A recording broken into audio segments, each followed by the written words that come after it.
Este jovem se chamava J. Seonggu, o rei do conglomerado Shandong, uma potência global.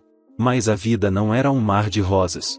No auge de sua glória, ele morreu repentinamente.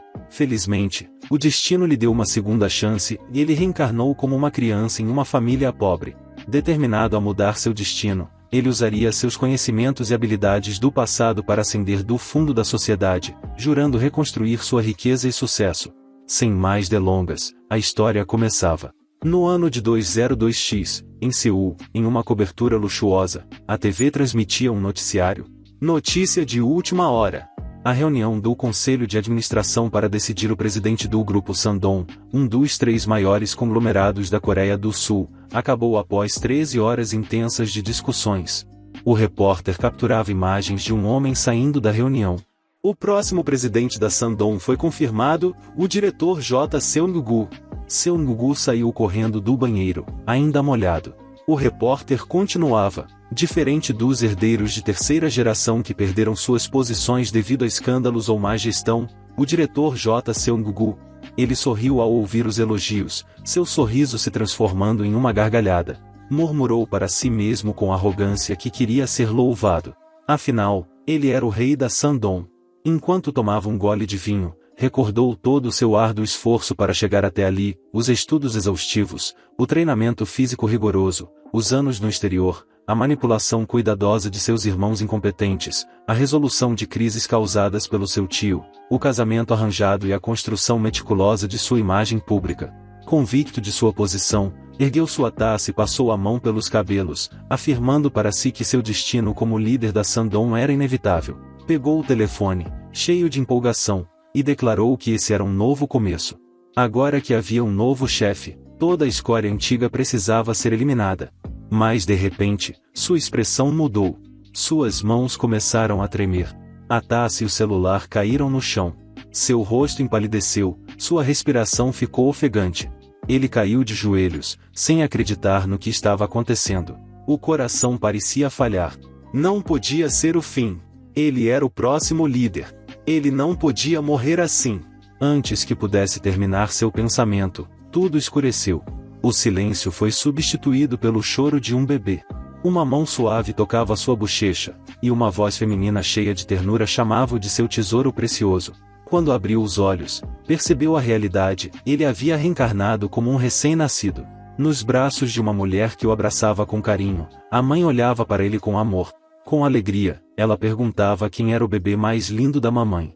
Em resposta, ele gritou de desespero. Dentro de uma casa simples, os pais do bebê se emocionavam, comentando sobre o quanto seu filho era lindo. A mãe, Shojian, olhou para o marido e perguntou se ele não achava o bebê o mais bonito do mundo. O pai, J. Seong, assentiu com convicção, afirmando que ele era até mais bonito que os bebês famosos da internet. Seonggu, porém, estava furioso.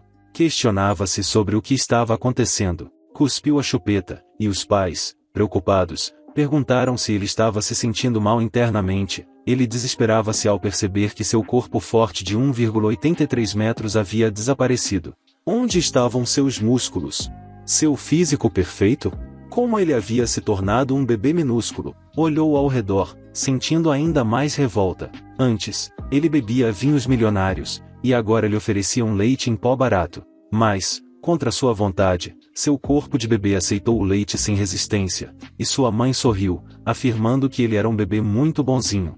Ele engoliu seu orgulho e bebeu, resmungando internamente sobre aquele maldito corpo de bebê. Quando sua mãe o abraçou e beijou sua bochecha, sua irritação aumentou ainda mais. Como ele havia morrido no auge de sua glória e reencarnado em uma família pobre. Porém, quando olhou para seus novos pais, algo dentro dele se mexeu. Ele nunca conhecera seus pais verdadeiros.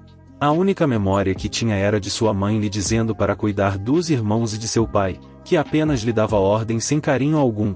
Nunca havia sido amado de verdade. Sem perceber, começou a chorar de novo. Shoji e J. Seong se preocuparam, perguntando se o bebê estava incomodado com algo. Seonggu queria gritar que não queria se apegar a eles, mas, antes que pudesse continuar seus pensamentos, seus olhos pesaram e ele dormiu contra sua vontade. Os pais sorriram ao vê-lo adormecer, afirmando que seu bebê deveria estar muito cansado. Enquanto isso, na TV, O noticiário anunciava: o presidente da Shandong, John Jun, está envolvido em um escândalo de suborno. Seung-gu abriu os olhos de repente. Virou-se bruscamente para a TV. Era impossível. A tela mostrava seu avô, John Jun. O mesmo avô que havia morrido anos atrás. A mãe comentou sobre a notícia, mas Seung-gu não prestou atenção. Tremia. Isso não fazia sentido. A TV continuava, relatando como John Jun usava caixas de maçã para entregar dinheiro a políticos. Seung-gu congelou, incapaz de compreender a situação. Ele se lembrava claramente. Quando tinha 10 anos, viu aquele homem ser preso em um escândalo. Isso significava que ele havia voltado no tempo? Seus olhos estavam fixos na tela. O tempo havia sido reiniciado. Ele estava de volta. Mas desta vez, como um bebê. A mulher ao seu lado trouxe um copo d'água, esperando que ele bebesse. No entanto, o homem ao lado dela parecia imerso na TV, como se não quisesse ser interrompido. A mulher, um pouco confusa, apenas observava sua postura distante, enquanto ele pensava internamente. Finalmente, ele se levantou, abriu a porta e, com um tom alegre, disse: "E cheguei, querida." Estava radiante, como se estivesse trazendo uma boa notícia. "O chefe me deu carne para trazer para casa, muito mais do que eu esperava. Fiquei tão feliz por poder cozinhar algo especial para você e nosso filho." A mulher sorriu suavemente e segurou sua mão. "Te amo." Ele parou, a observando atentamente. "O que aconteceu? Está tudo bem?" Ela hesitou, sem saber como expressar seus sentimentos, e apontou para a televisão. O homem, surpreso, disse: "E ele ainda está assistindo TV? Só está vendo as notícias." A mulher explicou que o filho havia chorado porque ele havia desligado a TV, o que a deixará triste. O homem, tentando acalmá-la, respondeu: "Deixe que eu resolvo isso." Ele se aproximou do filho e, brincando, disse: "Vamos brincar, meu pequeno. É mais divertido quando estamos juntos." No entanto, o garoto parecia alheio, absorvido pela tela. O homem ficou em silêncio por um momento, refletindo: "E não tenho tempo para essas pequenas coisas. Preciso de informações, preciso entender o que está acontecendo. Como posso voltar ao meu corpo?" Mas, por mais que tentasse, não conseguia. A esposa percebeu seu desconforto e perguntou com um sorriso tranquilo: "Você não vai assistir TV hoje?" Ele suspirou e respondeu: "Não, hoje não. Vamos dar um passeio." Ela, animada, pegou o filho nos braços e disse: "Podemos comprar alguns vegetais e depois ver as flores." Enquanto caminhavam, o homem ainda parecia inquieto, perdido em pensamentos.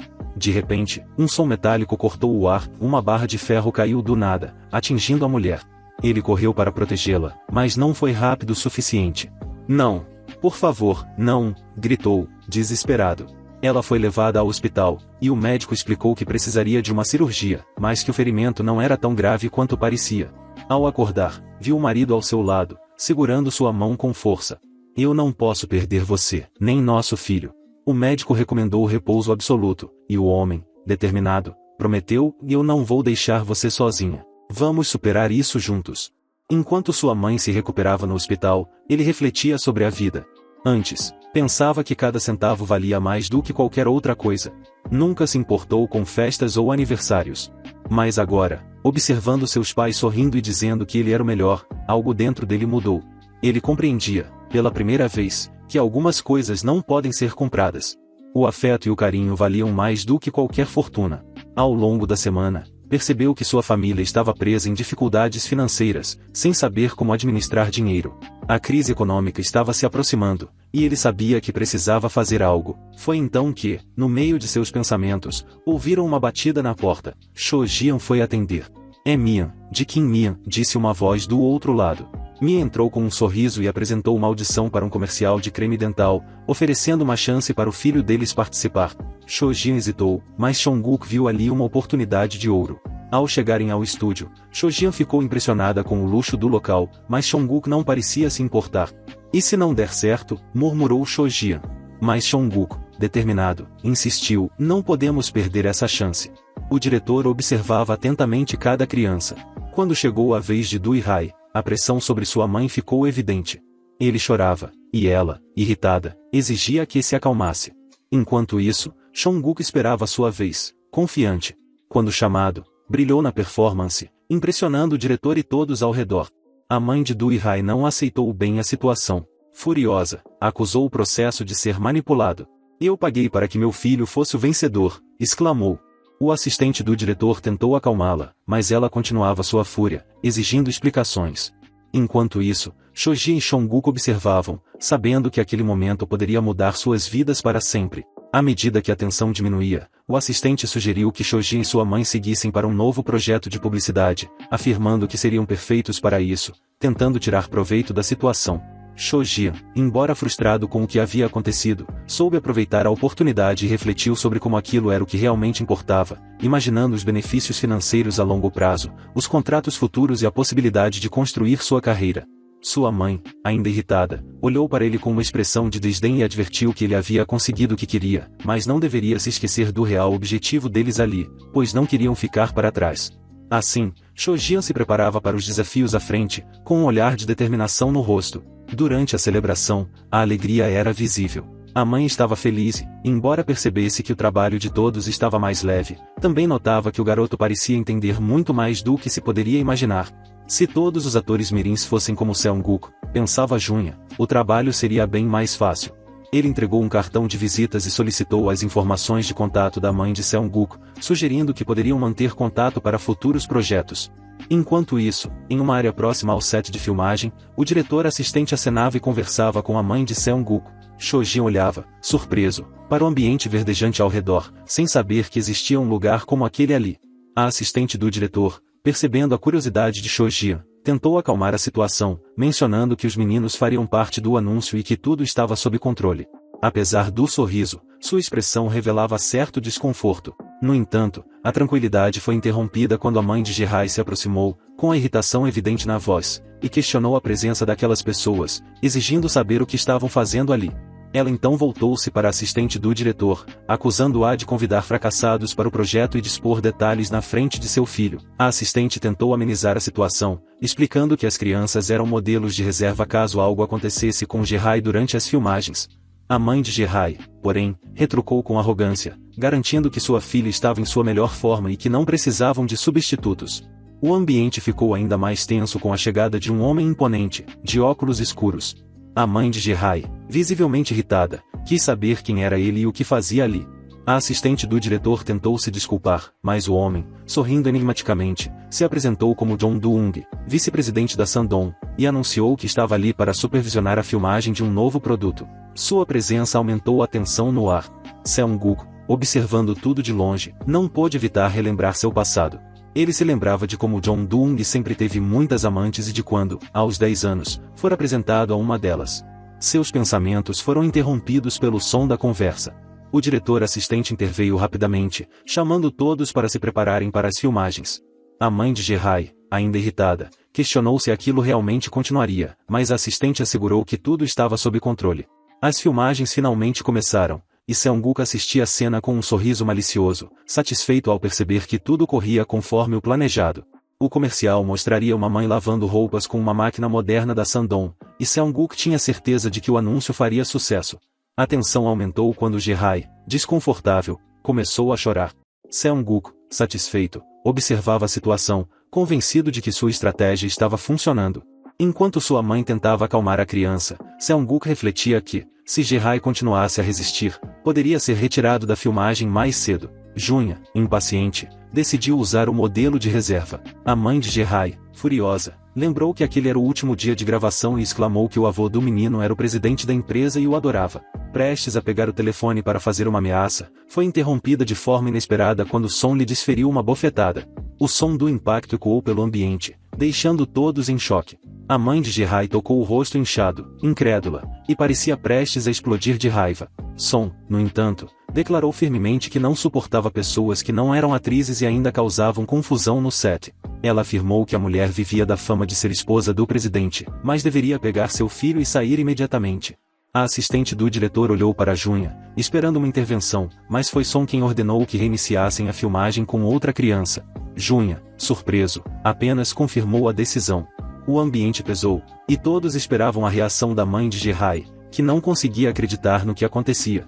Indignada, questionava como poderiam substituir seu filho. Son, imperturbável, garantiu que sabia do potencial do novo garoto e que continuariam.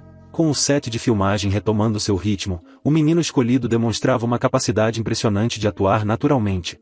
Junha e a assistente ficaram admirados com sua performance, enquanto Son, observando com um leve sorriso, concluiu que aquele garoto já era um ator completo e não poderia mais ser ignorado. Enquanto a filmagem acontecia, a mãe de Jae-hae, tomada pela raiva, continuava a protestar, mas ninguém parecia prestar atenção. Son, impassível diante das reclamações, apenas refletia consigo mesma que os gritos não mudariam nada. Para ela, o que realmente importava era o desempenho da criança. Mais tarde, após a gravação, a tensão no ar ainda persistia. A mãe de Jae-hae, indignada, estava prestes a criar uma cena. Ela vociferava que considerava um absurdo ter investido uma fortuna no anúncio apenas para ver sua filha ser substituída por um garoto, prestes a explodir de fúria, que manteve a firmeza ao afirmar que sabia exatamente o que estava fazendo e que o menino era o melhor para aquele papel. Com o fim das gravações, a assistente se aproximou de Son e entregou-lhe um cartão de visita, informando que se tratava do contato de uma empresa de gerenciamento de talentos. Ao olhar para o cartão, Son reconheceu de imediato o nome da empresa, compreendendo assim a reação exaltada da mãe de Jae-hae. A assistente explicou que a empresa tinha interesse em contratar o menino para atuar sob seu nome como um ator mirim exclusivo. Satisfeita, Son sorriu e comentou que ele possuía tudo para se tornar um grande ator. Enquanto isso, Jong-guk permanecia no set, imerso em seus pensamentos. Sorria, satisfeito com o desenrolar dos eventos, refletindo sobre as possibilidades que se abriam diante dele. Para ele, aquilo era apenas o começo, o primeiro passo rumo ao futuro como ator. Embora o dinheiro fosse importante, o que realmente lhe interessava era o reconhecimento. No final do dia, enquanto todos se dirigiam para os carros, Jong-guk continuava absorto em seus pensamentos, convencido de que aquele havia sido um bom dia e de que o melhor ainda estava por vir. Mian, após um longo silêncio, finalmente se pronunciou, garantindo que investigaria mais sobre a empresa Chung Entertainment. Ela já ouvirá falar do CEO e sabia que ele poderia ser uma pista importante para entender o tratamento dado aos atores. Ao ouvir isso, Sojun sorriu, surpreso com a disposição de Mian em ajudar. Mian então se curvou educadamente e se despediu, assegurando que o comercial iria ao ar em 2 semanas e que precisava resolver outras pendências. Sojun, intrigada com a generosidade de Mian, perguntou-lhe se sentia alguma insegurança com a situação, tentando entender o motivo de tanto empenho. Mian, com calma, explicou que sempre fora independente, desde pequena, e que batalhara muito para conquistar tudo o que tinha, incluindo o prédio onde estavam. Para ela, o esforço do casal era admirável, e sua intenção era apenas oferecer apoio. Diante das palavras de Mian, Sojun permaneceu em silêncio por alguns instantes, visivelmente tocada. Com um sorriso suave, Mian a tranquilizou, afirmando que sua intenção não era pressioná-la, apenas ajudar. Hesitante, Sojun pediu permissão para chamá-la de irmã e tratá-la como parte da família, chegando a sugerir que prepararia uma refeição para ela. Mian, surpresa com o pedido, aceitou com um sorriso gentil, achando adorável o gesto genuíno de carinho. Enquanto isso, Jong-guk, observando a cena em silêncio de outro cômodo, não conteve um sorriso ao perceber a felicidade de Sojun e sua tranquilidade ao lado de Mian. Ele sabia que aquele apoio era valioso e sentiu gratidão por ter pessoas tão atenciosas ao seu redor. O clima de descontração, no entanto, foi interrompido por um telefonema. O chefe de um restaurante local, Sr. Alzi, informou que fechariam o estabelecimento mais cedo para que todos pudessem assistir ao comercial de Siguko. Ele demonstrou entusiasmo com a estreia e agradeceu pelo apoio. Mian se despediu com um sorriso, garantindo que o comercial seria um sucesso. Mais tarde, todos se reuniram para assistir ao comercial, criando uma atmosfera semelhante à de um cinema. As imagens vibrantes eram exibidas na tela do restaurante, enquanto todos aguardavam ansiosos pelo resultado final. Sojun e Mian, encantadas com a qualidade do trabalho, trocaram sorrisos. Sojun chegou a comentar que, se o comercial fosse bem-sucedido, poderia ganhar o prêmio de comercial do ano, e todos concordaram, aplaudindo a produção. Em seguida, o diretor Junhwa, responsável pelo comercial, entrou na sala com uma nova proposta para Siguko, um programa de TV chamado Just Baby, onde ele seria a estrela principal ao lado de membros de um grupo de K-pop. Ao apresentar os membros, todos se surpreenderam com a presença de um jovem carismático chamado Cheung, que rapidamente conquistou a simpatia dos presentes. Durante a discussão sobre o programa, Sojun manifestou preocupação com a exposição midiática do filho, temendo que ele perdesse uma infância normal. Jong-guk, compreendendo a inquietação, afirmou que desejava que o filho fosse amado como qualquer outra criança, e não tratado como uma celebridade. Junhwa, compreensivo, compartilhou sua experiência como ex-ator mirim, assegurando que era possível equilibrar a vida pessoal e profissional sem prejudicar a criança. Enquanto os prós e contras eram debatidos, Kak Jun anunciou uma pausa de 2 horas antes da retomada das gravações noturnas. Os membros do elenco, exaustos, sentaram-se para descansar. Lucas, frustrado, comentou sobre a dificuldade da produção, enquanto Chung resmungava sobre a rigidez do roteiro. Shang, sorridente, perguntou se ele estava cansado, e Chong-guk respondeu com um sorriso radiante, minimizando a situação. Ji ofereceu comida a Chong-guk, que, enquanto comia, refletiu sobre como sua vida havia mudado. Antes, não valorizava momentos simples como aquele, mas agora tudo lhe parecia mais significativo. Mas sem se deixar intimidar, continuou com seu comportamento peculiar. Ele, de forma maliciosa, colocou um tempero picante no prato de Chong-guk, aparentemente apenas para brincar com a situação. No momento em que Chung percebeu o que havia acontecido, ele imediatamente interveio, garantindo que a situação fosse resolvida de forma tranquila, mesmo sabendo que a atitude de Mai-se não passava de uma brincadeira. Quando o tempero picante foi servido, Chong-guk reagiu com uma careta, imediatamente começando a vomitar, o que fez todos ao redor se alarmarem. Du-han, preocupado, perguntou a Chung o que havia acontecido, e Chong-guk, indignado, percebeu a sabotagem e ficou furioso.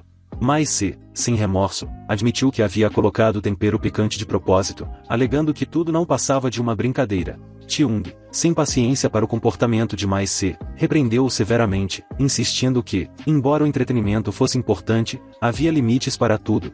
O confronto entre Chung e Mai-se foi intenso, mas logo, Chung se acalmou e exigiu uma desculpa formal, insistindo que, embora a brincadeira fosse aceitável, era preciso respeito no ambiente de trabalho. Chong-guk, observando a situação, pensou consigo mesmo que seus companheiros de elenco poderiam realmente ser mais do que aparentavam. Ele, então, sorriu e, com confiança, afirmou que o sucesso da gravação daquela noite era só o começo. Em outro momento, ao ouvir que o programa estava alcançando uma audiência impressionante de 20 pontos de audiência, Chong-guk se sentiu ainda mais confiante. Ele sabia que aquele sucesso era apenas o começo de sua ascensão ao topo. Mesmo com todos os elogios recebidos, Chong-guk não estava satisfeito. Seu objetivo era claro e dinheiro, fama, poder estar no topo. Ele não queria se contentar apenas com o sucesso atual. Ele sorriu para si mesmo, pensando em como tudo estava saindo exatamente como planejado. Enquanto isso, Mi-jian, observando tudo com uma certa surpresa, não conseguia deixar de notar o quanto Chong-guk estava se destacando de forma única. Quando ela foi questionada sobre algo relacionado à produção, ela pareceu um pouco perplexa, mas logo se recuperou. Ela ficou sabendo que a equipe de entretenimento havia visitado sua casa recentemente para discutir alguns detalhes sobre o programa, o que a deixou intrigada. Após o grande sucesso da programação, o diretor chegou carregando uma cesta de frutas e pediu a alguém que transmitisse uma mensagem para o presidente. Ele disse que não era nada demais, apenas que o presidente gostaria de encontrá-la. Quando ela tivesse tempo, seria ótimo se ela pudesse ir até a empresa. Assim que Mia ouviu isso, rapidamente perguntou o que fazer. Será que ela deveria ir? Depois de ouvir a mensagem, Mian ficou pensativa e explicou, como já dissemos antes, ela investigou sobre essa empresa e, embora pareça ter grande influência na indústria do entretenimento, há muitos rumores negativos sobre eles, incluindo especulações de envolvimento com gangues. Quando o casal Cho-hang e J-seon ouviu isso, ficaram chocados e exclamaram, gangue. Mian, com calma, os tranquilizou, sugerindo que fosse até lá, verificasse o que eles queriam e, se não fosse bom, recusassem imediatamente. Cho-hang, que ainda estava nervoso, pensou consigo mesmo sobre a empresa Sung Entertainment e uma sensação estranha o invadiu. De repente, ele se lembrou de algo que havia esquecido e se alarmou. Não era possível, seria o mesmo nome? Ele acenou rapidamente para atrair a atenção de todos e disse, e aguentem, parem. O nome é familiar. De repente, a sala ficou em silêncio. Em um escritório distante, um homem batia com força na mesa, e sua voz agressiva ecoava, perguntando a Min e Shang se estavam satisfeitos com os termos discutidos, acrescentando que havia uma grande advertência interna de que não se deveria assinar com Sung Dong. Mian, com calma, explicou que não poderia rejeitar um convite como aquele. O CEO da Sung Dong parecia educado e acolhedor, dizendo que se sentissem à vontade, poderiam ver aquilo como se fosse a casa deles. Mian, com um sorriso cortês, agradeceu pelo convite e perguntou diretamente, e mais qual é o motivo real para o senhor querer nos encontrar? O CEO, com uma postura firme, respondeu que queria discutir um acordo benéfico para Chong-guk. Ele sugeriu que seria uma parceria exclusiva, um contrato de 10 anos. Mian, ainda desconfiada, perguntou como isso poderia ser benéfico para Chong-guk, considerando que o contrato era de longo prazo e com uma divisão de lucros extremamente desfavorável, em 70% para eles e 30% para o artista. A discussão ficou tensa. Cho-hang ficou horrorizado, com o olhar cheio de incredulidade. A ideia de um contrato de 10 anos com uma divisão tão desigual era, na sua opinião, um claro exemplo de exploração. Ele sabia que muitos no setor do entretenimento aproveitavam de artistas iniciantes, especialmente atores mirins, utilizando-os enquanto estavam em seu auge e depois descartando-os quando perdiam sua atratividade. Mian, sem se deixar intimidar, fechou o contrato com firmeza, recusando qualquer proposta daquele tipo. Quando Mian tentou sair, o CEO de Sungdong tentou mais uma vez intimidá-los, gritando que se recusassem, iriam se arrepender, ameaçando suas carreiras na indústria do entretenimento. Cho-guk, agora claramente irritado, murmurou para si mesmo, com raiva, como ele pode falar assim, na frente de uma criança? Mian, no entanto, manteve a compostura e respondeu com firmeza que ele não tinha noção do que estava dizendo. Ela explicou que a razão pela qual eles se recusaram era porque o valor de Cho-guk só aumentaria com o tempo, e um contrato de longo prazo, com tais termos, não fazia sentido. Shang, que estava ao lado, ficou em choque com a postura implacável da mãe e a observou com admiração. Mian, em sua mente, sabia que a decisão que tomara era certa. Ela reafirmou a posição deles e saiu do escritório, deixando o CEO frustrado e gritando. Vocês irão se arrepender, ele ainda gritou enquanto os observava se afastando. Cho-guk, com os olhos brilhando de gratidão, virou-se para mim e expressou seu apoio incondicional. Ele estava certo de que, com ela ao seu lado, sua carreira tomaria o rumo certo. Mian, por sua vez, estava determinada a protegê-lo de qualquer forma, mesmo sem ser especialista na indústria do entretenimento. Ela sabia que o mais importante era garantir que ele fosse tratado com respeito e dignidade. O casal de Cho-guk, emocionado, agradeceu a Mian, prometendo fazer o possível para ajudar a preservar o futuro de Cho-guk. Mian, com um sorriso suave, tranquilizou-os, dizendo que faria o seu melhor. Era difícil não notar a expressão zangada de Mike e Seung-guk, que estavam com as bocas cerradas, mordendo com raiva uma banana após a outra. Mike não escondia sua frustração, virando o rosto e falando em voz baixa, mas firme, que também gostava de bananas. No entanto, Seung-guk parecia ser o único a recebê-las, e ela não gostava nada disso. Ela resmungou, claramente irritada com a cena, perguntando quantas mais ele iria comer. Seung-guk, com uma careta de desagrado, respondeu entre dentes que estava comendo mais porque não queria dividir com ela. Isso fez a disputa entre eles ficar ainda mais divertida para todos ao redor, que observavam rindo. Alguns estavam cansados da situação, mas não conseguiam deixar de achar a briga engraçada. O comportamento entre Mike e Seung-guk se tornava cada vez mais intenso. Eles pareciam competir por cada gesto, desafiando-se constantemente sem querer ceder. Uma pessoa ao redor pensou que aqueles dois nunca iriam se entender, e não pôde deixar de rir. No meio da confusão, algo inesperado aconteceu. Mike, visivelmente irritada, gritou e perguntou a Seung-guk se ele realmente havia batido nela antes. A tensão era palpável, e o clima entre eles estava cada vez mais pesado. O grito de Mike ecoou pela neve fria, interrompendo o que já parecia ser um simples jogo de palavras. Junhua, com um tom de autoridade, gritou, pedindo que parassem de filmar imediatamente. Enquanto isso, o casal de jovens pais olhava para o filho, Seung-guk, que estava observando a cena com um sorriso inocente. O momento parecia calmo, mas a tensão ainda pairava no ar. Junhua, tentando apaziguar a situação, sugeriu uma pausa para o almoço e perguntou a todos se já haviam almoçado. Com os membros do elenco começando a relaxar, Mi-jian, mãe de Seung-guk, se aproximou e perguntou a Junhua sobre os desafios de ser mãe enquanto trabalhava. Junhua sorriu e afirmou que, apesar das dificuldades, estava achando tudo maravilhoso. Com um tom curioso, perguntou o que aconteceria com ele, dado que os telespectadores estavam adorando seu papel. Junhua, rindo, disse que parecia que ele era o tipo que se dava bem com todo mundo. No entanto, Mike, não gostando da comparação com seu personagem, comentou sarcasticamente que ele não estava tão entusiasmado com isso. A conversa logo tomou outro rumo quando Mi-jian mencionou que tinha observado algumas atitudes de Mike e se perguntava se ele estava tentando se afastar de Seung-guk. Mike, com um sorriso nervoso, tentou desviar a conversa, mas Mi-jian não estava convencida. Ela então disse com firmeza que precisava que todos no set fossem profissionais, especialmente quando se tratava de lidar com crianças. Pediu, com uma expressão séria, para Mike agir como um adulto. A situação ficou desconfortável por um momento, e Mike não pôde deixar de sentir a pressão. O clima tenso continuou até que o diretor, Junhua, tomou a palavra. Ele disse que precisavam manter as coisas em ordem, preocupado com a situação. Pediu para que todos trabalhassem juntos para garantir que tudo corresse bem. Quando todos começaram a se reunir para o almoço, Mike ainda estava refletindo sobre a cena que acabará de ocorrer. olhando em volta e tentando ignorar os olhares curiosos dos outros membros da equipe, que aquele lugar não era para ela. Mas logo seu telefone tocou, interrompendo seus pensamentos, com um tom irritado. Que foi? Mas ao atender, ficou em silêncio. Murmurou, Entertainment Sul? De novo, antes de desligar rapidamente. A reunião de produção estava marcada para aquele dia, e Junhua, com um sorriso enigmático, agradeceu a todos pela presença. Ele disse com entusiasmo que hoje discutiriam um especial de Natal, o maior projeto até então. Os detalhes do novo projeto foram discutidos, e todos estavam empolgados com a proposta. No entanto, uma notícia começou a se espalhar pela mídia sobre um escândalo envolvendo a família de Seung-guk. A notícia afirmava que ele estava sendo explorado pelos pais. Preocupada, perguntou o que deveriam fazer. Junhua, mantendo a calma, disse que era apenas mais um boato de jornal, mas que precisavam lidar com a situação rapidamente.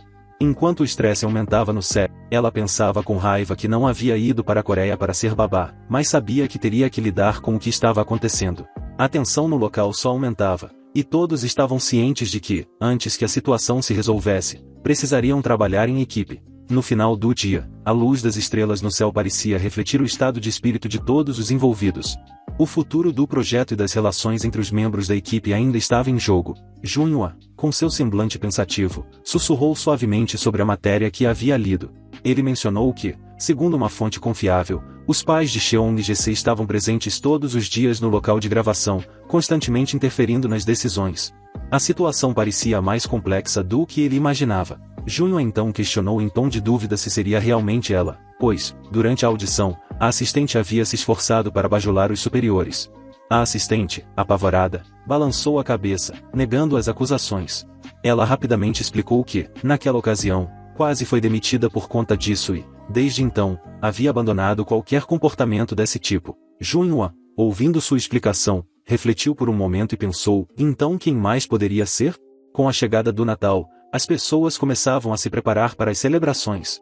Aquelas que passavam pelas ruas agitadas sentiam a energia da temporada, com pessoas pedindo ajuda para os mais necessitados, enquanto um jovem casal se divertia olhando para a neve. O rapaz de cabelo escuro, com um sorriso largo, fazia piadas sobre a beleza do cenário. O cenário realmente estava encantador, mas algo em comum chamou a atenção deles, um estranho vestido de forma peculiar empurrando um carrinho de bebê. O casal trocou olhares desconfiados e murmurou sobre a presença do homem, que usava óculos de sol à noite e estava coberto com um lenço, parecendo um tanto suspeito. Eles então ouviram o choro de um bebê vindo do carrinho e rapidamente pediram silêncio. Cheong GC, em silêncio, olhou para o estranho, pedindo que todos parassem de falar. Ela, com um suspiro profundo, compartilhou com Cheong GC seu desconforto. Ela disse que não deveria sair, pois havia prometido ao diretor que ficariam em casa, mas que não conseguia mais ficar quieta e precisava de um pouco de ar fresco. Cheong GC, embora com dificuldades, tentou tranquilizá-la, dizendo que o melhor seria seguir o plano e não atrair atenção desnecessária.